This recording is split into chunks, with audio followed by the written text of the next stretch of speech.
senator nonchalantly told me while we're in the car. And she doesn't know this, but I have researched this story that she not so nonchalantly told me and added some important historical details. So, there is this statue in the rotunda of the U.S. Capitol. It is a giant, honking statue of the suffragettes, the women, Susan B. Anthony and Stanton, who helped us get women 100 years ago get the right to vote, right?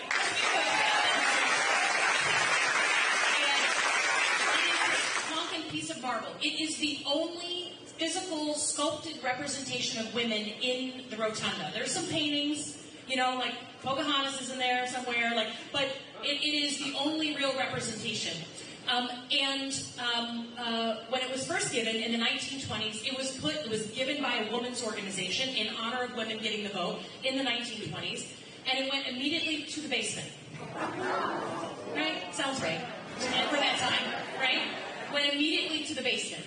In the 60s, a small group of women, members of Congress, organized to get it lifted up to the first floor of the Capitol, but in kind of a backwater, right? Enter Debbie Stabenow. She's a congresswoman. It was the 90s, right? 96, 97.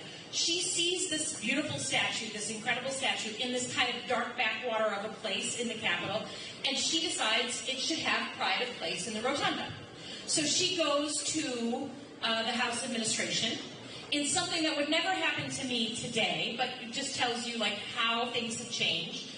She went to them and said, we should move that to the rotunda. There's no women there, and they said, if you ladies want it moved, you're going to have to fundraise to get the right equipment. It's very heavy, you ladies. So what did the ladies do? They organized and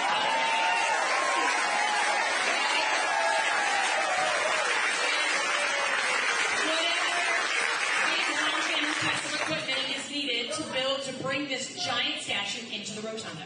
So now every tourist, every tour, every visitor who comes to the rotunda, and I can't tell you how many times I've seen, particularly women, but lots of people taking pictures in front of this statue, right?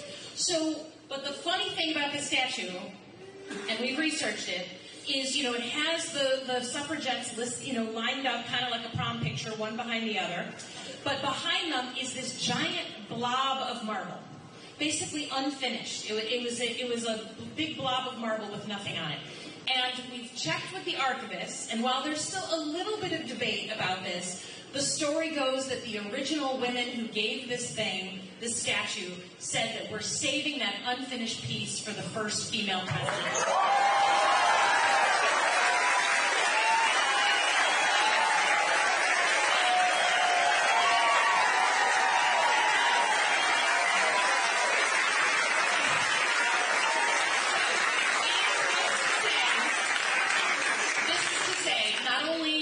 That positive feeling.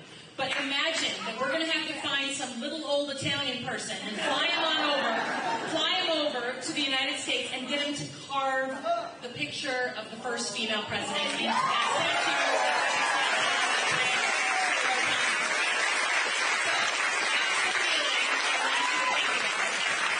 that probably the same guy in House administration who told her that the ladies would have to fundraise is going to be the guy having to get the Italian sculptor over to carve the picture in, and that'll be just this. Okay, so she was telling these stories like they were nothing, and I just want to say that as a woman running, not to be the first federally elected woman from the state of Michigan, because that lady's sitting right here.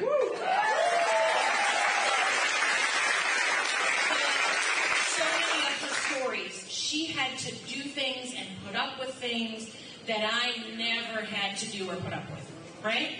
Having to convince a bunch of guys that her good idea was their good idea so that they would actually champion it and do it for the people they all represented. I never had to do that. So I stand here on her shoulders, able to do what I'm able to do because of what she was able to do for all of us.